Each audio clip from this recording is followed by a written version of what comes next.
Hello, welcome to HSJI News at Indiana University. I am Lars Lonroth. And I'm Caitlin O'Connor, bringing you the news from the IU campus, from campus diversity to Bloomington businesses, and even the rabbits that roam Dunn Meadow. HSJI News begins right now.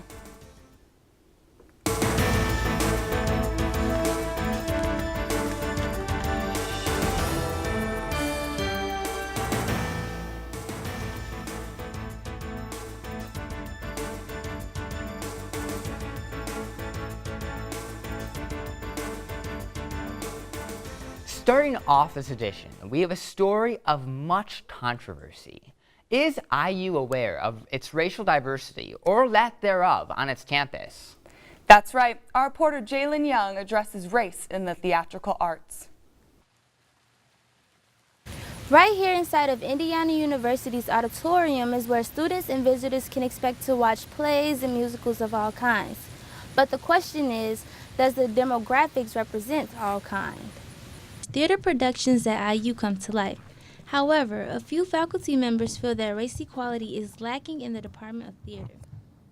And I think one area where you start to have conversations about race is what kinds of plays is the department choosing? Right now, I feel like we're not picking a lot of, let's say, for example, playwrights of color on our season. So if I were an actor of color, I might be like, okay, this is a fine program, but where would I fit in here? She says she believed that race and discrimination contribute to the least amount of diversity within IU theater productions, and she gave us an example as to why.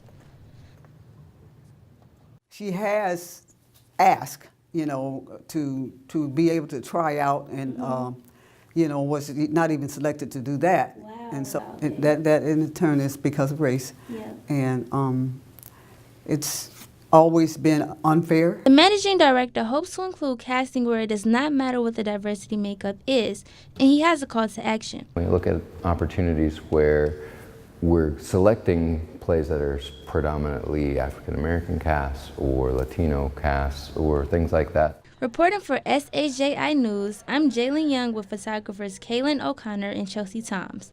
Images of the KKK usually evoke strong emotions from those who see them. But Caitlin O'Connor has a story where that is not the case. Not only is Woodburn Hall home to the largest lecture hall at Indiana University, it is also the home to the most controversial mural on campus. In 1933, artist Thomas Hart Benton created a 22-panel mural that depicts Indiana's social and industrial history, which includes the Ku Klux Klan. Since its arrival on Indiana's campus in 1941, the illustration of the KKK has been a source of contentious debate. The mural not only hangs outside of the classroom, but it is enlarged and displayed along the walls inside of the lecture hall, which some could argue that having such a painting would make students uncomfortable while sitting in class. But to others, the mural is simply a reminder to the crimes against humanity that must be recognized for a progressive future.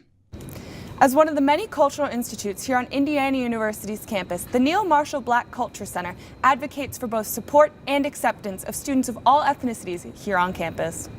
Some folk may say, oh, it shouldn't be there. It should come down for whatever reason, but let it hang on the wall and let people learn from it. Some students and faculty agree that although an image of the KKK could be jarring at first, understanding its historical significance is important in order to advance society forward. I mean, I think history really, you can't erase history, and if we forget that it happened, we shouldn't celebrate the KKK, but we need to be aware that it existed. With photographers Jalen Young and Chelsea Tombs, I'm Caitlin O'Connor reporting for HSJI News. Expanding to IU's community, Lars Lonroth explores the impact of summer vacation on local businesses in Bloomington. Around IU, many businesses have opened to cater to the university's many students. But when summer arrives, they often see a substantial decrease in customers when students are leaving town. Mother Bear's Pizza is very popular with IU students and has acquired quite a name over the past 45 years in Bloomington. With that name, they don't see the decrease as they used to, but newer places may not be as lucky.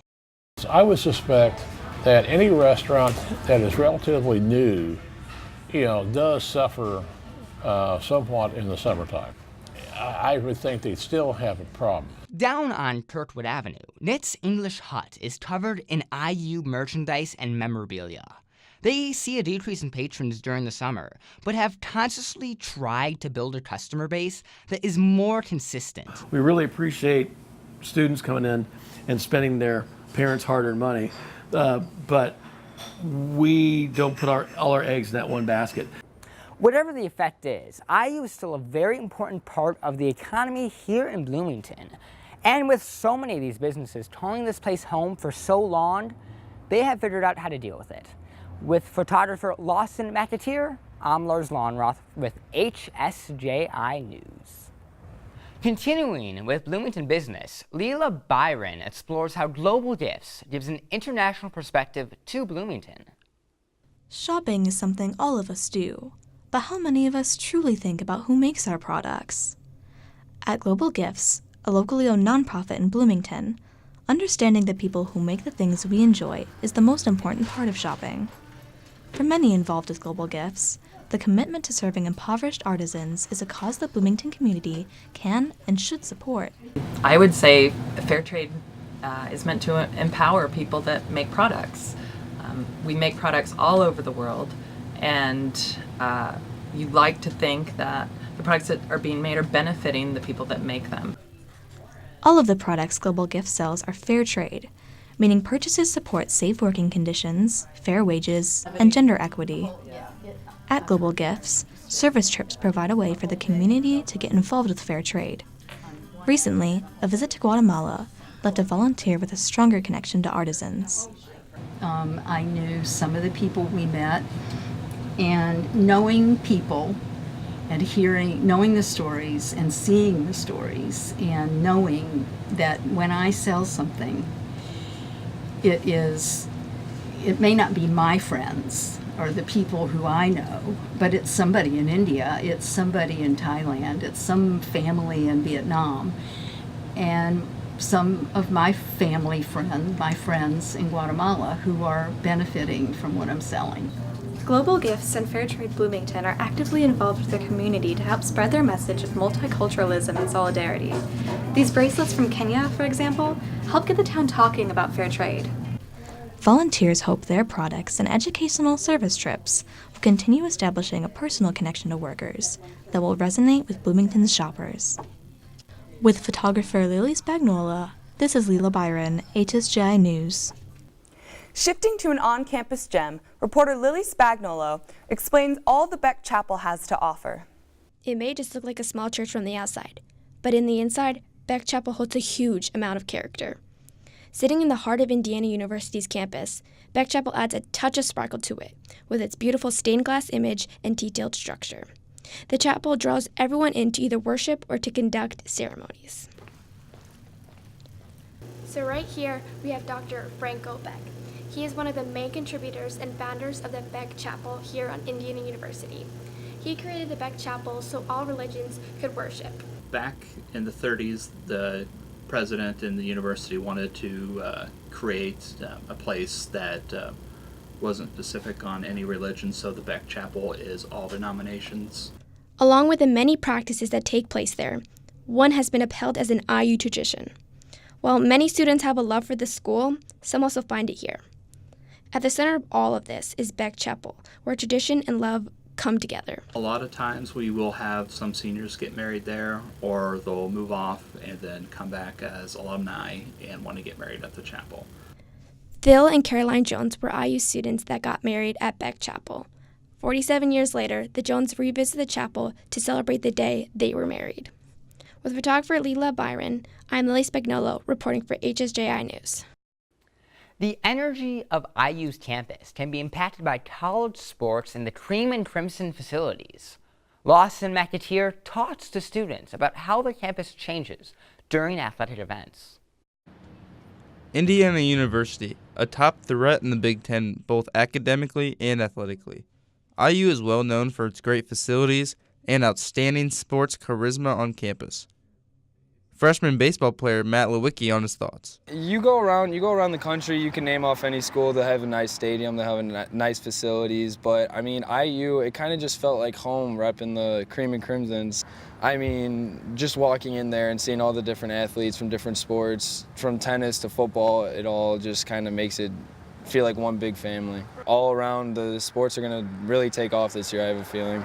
Not only do these fantastic facilities and wild sports atmosphere affect athletes, but it also affects non-athlete students. There are so many activities, there are so many clubs and organizations to be a part of. I mean, everybody gets really excited for the games. It's something that a lot of people get like really pumped about or really excited about. They even send a car around the campus with a megaphone or a speaker that kind of shouts out when the game's going to start, things like that. With both sides of the spectrum, athletes and non-athletes take advantage and enjoy the outstanding facilities of the Big Ten atmosphere. With Indiana University being one of the top competitors athletically and academically, so many new students choose IU to be their new next home. There are so many different resources and opportunities on campus for students to stay healthy and active. With photographer Lars Lonroth, I'm Lawson Mack here with HSJI News. Dominating IU's campus, the growing population of wildlife has sparked curiosity. Chelsea Toombs explains why. Out of curiosity of the abundant wildlife population, I've decided to go deeper in my investigation on the survival of squirrels and rabbits here at IU. From where I'm from, I was not used to seeing wildlife like that. And where I live right now, I live in the woods, and I still don't see as many rabbits and squirrels as I see on campus. I'm Chelsea Toombs, standing here in front of CISAB, where I just did an interview with Adam Smith. Adam Smith just discussed with us about the rabbit population, and there could be issues on campus with feeding squirrels. Bloomington has a bit of a problem with them. The bigger problem Bloomington has is with deer. So deer come into the city because we don't have these predators, and there's also no hunting or not.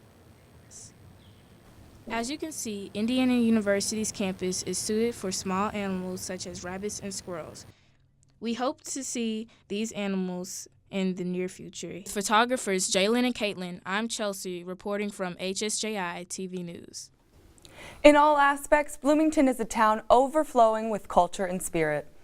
Hopefully you took away the essence of Bloomington from our show today, and from all of us at HSJI News. Thank you and good day.